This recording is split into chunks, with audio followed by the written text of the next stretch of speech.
मोदी किस तरह से विकास पथ पर है, देश को आगे ले जाने के लिए जो उन्होंने ठाना उसको हर एक दिन कैसे पूरा किया है, वो अलग अलग तस्वीरों के जरिए मैं आपको बयां कर रही हूं। देखिए 3 तस्वीरें आपके सामने। वाइब्रेंट गुजरात, जहां पर हम देख रहे हैं कि कैसे आगे बढ़ाने के लिए गुजरात के साथ साथ पूरे देश को वो मॉडल तैयार है, जहां पर प्रमुख देशों के राष्ट्राध्यक्ष आ रहे हैं और यहीं से कैसे अर्थव्यवस्था को और मजबूती मिले, निवेश को कैसे आगे बढ़ाया जाए, उसकी तस्वीरें हम देखते हैं। तो लक्षद्वीप में आप देख रहे हैं, लक्षद्वीप जिसको लेकर के किस तरीके से मालदीव्स ने टारगेट किया था, लेकिन लक्षद्वीप को लेकर के जो प्लान रखा गया है सरकार की ओर से, जो नया प्लान आ रहा है वो जरूर मालदीव्स की परेशानियों को बढ़ाने वाला होगा। तो ये दिखा रहा है भारत कैसे आगे बढ़ रहा है। ये देखिए, ये एक और तस्वीर मैंने अयोध्या की आपको दिखाई थी कि अयोध्या में किस तरीके से विकास का पथ आगे बढ़ रहा है। लेकिन प्रधानमंत्री नरेंद्र मोदी तो लगातार विकास पथ पर देश को आगे दौड़ाने की बात करते हैं, लेकिन विपक्ष क्या कर रहा है जरा आप समझिए। जो आज तस्वीरें सामने आ रही हैं वो क्या कुछ बयां करती है। इंडी गठबंधन ये क्या कर रहा है, इंडी गठबंधन में लगातार खींचतान जारी है, क्योंकि इंडी गठबंधन को गठित इसलिए किया गया था ताकि बीजेपी को रोक पाए, प्रधानमंत्री नरेंद्र मोदी को रोक पाए। अब यहाँ पर सीट शेयरिंग की ही तस्वीर साफ नहीं हो पा रही। एक तरफ प्रधानमंत्री नरेंद्र मोदी देश के विकास को आगे बढ़ा रहे हैं, यहाँ पर ये अपनी सीट के विकास को नहीं कर पा रहे हैं। गठबंधन के संयोजक का नाम ये फाइनल नहीं कर पा रहे हैं। एक तरफ प्रधानमंत्री नरेंद्र मोदी किस तरीके से देश को आगे बढ़ा करके अंतर्राष्ट्रीय मंच पर स्थापित और छवि को स्थापित करना चाह रहे हैं। अब विपक्ष कर रहा है, विपक्ष का विजन भी क्लियर नहीं हो पा रहा, इनका मिशन क्लियर नहीं हो पा रहा कि भाई ये आगे करेंगे क्या इनका गठबंधन इसी तरीके से बना रहेगा या फिर चुनाव से पहले टूट जाएगा। बहुत सारा कंफ्यूजन है। प्रधानमंत्री विकास के पथ में है, लेकिन विपक्ष प्रधानमंत्री को रोकने के पथ पे आगे बढ़ रहा है। तो देखिए 13 दिन बाकी हैं प्राण प्रतिष्ठा के लिए। एक तरह से ध्वज पहुंच रहे हैं, घंटा पहुंच रहे हैं, वो पूरे के पूरे जो कार्यक्रम हैं उसको लेकर के अब उपहार के पहुंचने का सिलसिला भी जारी है। लेकिन इस बीच जो सियासत है वो भी अपने चरम पर है। विपक्ष जो है वो बाज नहीं आ रहा है। प्राण प्रतिष्ठा पर हर दिन बयान दिए जाते हैं, फिर चाहे हम बात करें तेजस्वी यादव की हम बात करें या फिर अलग अलग नेताओं की बात करें, हम जितेंद्र आव्हाड की बात करें जिन्होंने एक तरह से भगवान के आहार पर ही सवाल खड़े कर दिए थे। ये तमाम वो लोग हैं, मुझे तो ये समझ में नहीं आता कि आखिर ये इस तरीके के बयान दे क्यों रहे हैं। भगवान श्री राम से इनको क्या आपत्ति है, आस्था पर ये बार बार चोट क्यों करते हैं, जब पूरा देश, ना सिर्फ देश बल्कि हम कहें कि दुनिया में भी अलग अलग हिस्सों में तैयारी हो रही है, अमेरिका से भी अलग अलग तस्वीरें सामने आती है, वो इन्हें रास क्यों नहीं आती है, वो इन्हें नजर क्यों नहीं आती है।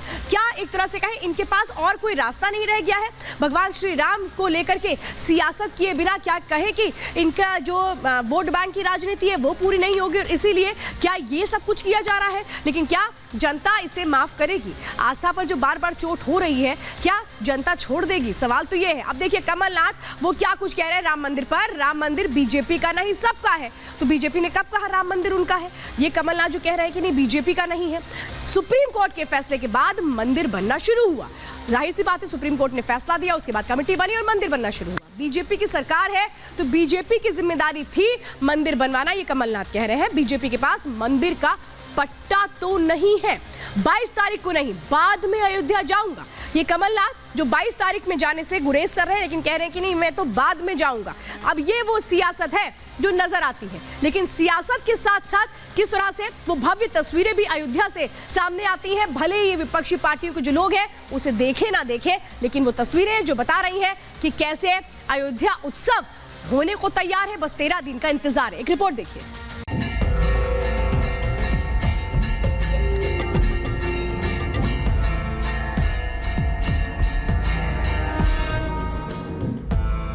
राम मंदिर की प्राण प्रतिष्ठा पर कंफ्यूज इंडी गठबंधन सियासी दौराहे पर खड़ी है।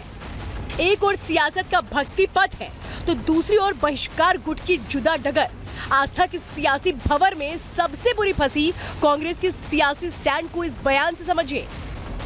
अपनी अपनी मर्जी, जो श्रद्धा है वो जा सकते हैं। बाकी के लोग जिनको इनविटेशन आया है वो अपनी राय दे सकते हैं। अब मेरे को इनविटेशन आया, सोनिया गांधी जी को इनविटेशन आया, हम तय करेंगे अप्रोप्रिएट टाइम पे। पार्टी नेताओं को चॉइस का ऑप्शन देने वाले कांग्रेस अध्यक्ष को भी निमंत्रण मिल चुका है, लेकिन उनकी चॉइस क्या है वो बताने से परहेज सियासत की समझ से बाहर नहीं। इसे समझने के लिए समाजवादी पार्टी के दफ्तर के बाहर लगे ये पोस्टर देखिए। लखनऊ में लगे इस पोस्टर पर भगवान राम और राम मंदिर की तस्वीरें हैं। अखिलेश यादव की फोटो भी इस पोस्टर पर चस्पा कर इंडी के बयान बहादुरों से जुदा सियासी संदेश देने की कोशिश की गई है। ये समाजवादी पार्टी कार्यालय के बाहर एक पोस्टर लगा है, जिस पोस्टर में यह लिखा गया है कि आ रहे हैं हमारे आराध्य प्रभु श्री राम।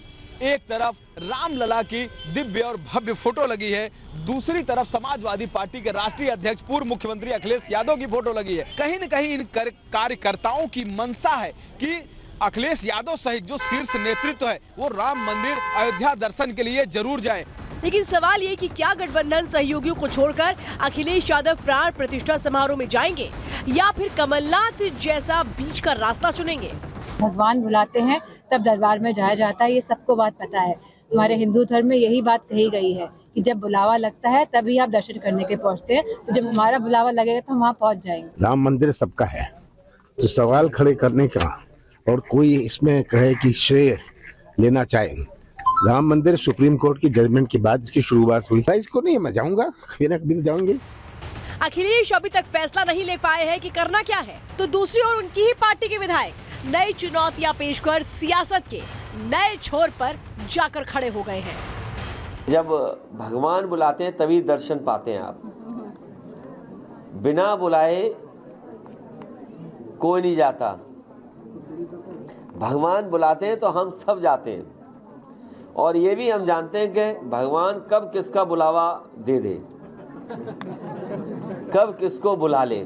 मैंने तो पत्र लिखकर माननीय विधानसभा अध्यक्ष श्री सतीश महाना जी से मांग किया है कि उत्तर प्रदेश के समस्त विधायकों को 22 तारीख को अयोध्या ले चलें, उचित स्थान पे बैठा कर भगवान राम की, प्रभु श्री राम की प्राण प्रतिष्ठा के कार्यक्रम में हम सब लोग सम्मिलित हो सकें। एक और कांग्रेस और समाजवादी पार्टी आस्था की सियासत में कंफ्यूज होकर बीच की डगर चुनने की कोशिश में जुटी है, तो दूसरी ओर इंडी के बयान बहादुरों ने एक बार फिर मंदिर के खिलाफ बोलते हुए बिहार में शिक्षा का राग अलापा है। शिक्षा की बात करते करते वो इतने ज्ञानी हो गए कि शंकराचार्य को शास्त्रार्थ की चुनौती दे डाली। पाखंडवाद अंधविश्वास को नहीं मानता हूँ मैं साक्षात देवी देवता को मतलब मानता हूँ। मैं तो बोलता रहा हूँ, मैं साक्षात देवी देवता को मानता हूँ, और जो इन लोगों ने सवाल पूछा है उसका मैं जवाब दे रहा हूँ। बुला लीजिए शंकराचार्य को, उनको मतलब कि बोलिए, चर्चा में आ जाए, चर्चा में हाँ कर लेंगे। पहले बिहार के शिक्षा मंत्री और अब विधायक फतेह बहादुर दोनों ने आस्था के विरोध में मोर्चा खोला, तो चिराग पासवान ने उन्हें ज्ञान प्राप्ति के ऊबड़ खाबड़ रास्ते की तस्वीर दिखाकर बोलती बंद कर दी। कौन नहीं जानता भैया कि बिहार में शिक्षा के क्या हालात है, और यही कारण है कि आज भी मेरे बच्चों को कोटा जाना पड़ता है पढ़ाई करने के लिए। अगर बिहार में अगर ये व्यवस्था होती तो क्यों मेरे बच्चे बाहर जाते पढ़ाई करने के लिए, क्यों दूसरे प्रदेशों में जाते कॉलेज या हायर एजुकेशन के लिए। G20 देशों का समिट होता है, तमाम देशों के राष्ट्रीय अध्यक्ष आते हैं, तो हमारे प्रधानमंत्री उनके साथ तस्वीर नालंदा यूनिवर्सिटी के बैकड्रॉप के सामने खिंचवाते हैं। जहां इंडी गठबंधन के नेता सनातन और राम विरोध में जुटे हैं, वहीं बीजेपी राम नाम के सहारे 400 का आंकड़ा छूना चाहती है। विपक्ष राम मंदिर का विरोध करता है तो बीजेपी के नेता उन्हें याद दिला देते हैं कि जनता सब देख रही है। किस प्रकार की बयानबाजी कर रहे हैं, कहीं ना कहीं इस बात को ये दर्शाता है कि वो खुश नहीं है कि भगवान श्री राम का अयोध्या में एक शानदार मंदिर बना है। और इनके इस बयानबाजी से ये भी स्पष्ट हो जाता है कि जो बात ये दशकों से कर रहे हैं कि वहां मंदिर ना बने, मंदिर के विपरीत में बोलना, कोर्ट में जो केस चल रहा था उसमें देरी करना, अड़ंगे डालना, ये उनकी मानसिकता आज भी चल रही है। ये सब चीजें जनता देख रही है, जनता समझ रही है, और उचित समय पर जनता जवाब देने का काम करेगी। लेकिन राम जी के अपमान को देश बर्दाश्त नहीं कर सकता। सत्ता के लिए बीजेपी भक्ति पथ पर है, वहीं इंडी गठबंधन विरोध वाली सियासत करके कुर्सी का स्वाद चखना चाहती है। लेकिन देश की जनता सब देख रही है, चुनाव करीब है, जनता ही तय करेगी कि कौन राम का नाम लेकर तरेगा और कौन राम राम करेगा। Bureau report, Republic Bharat.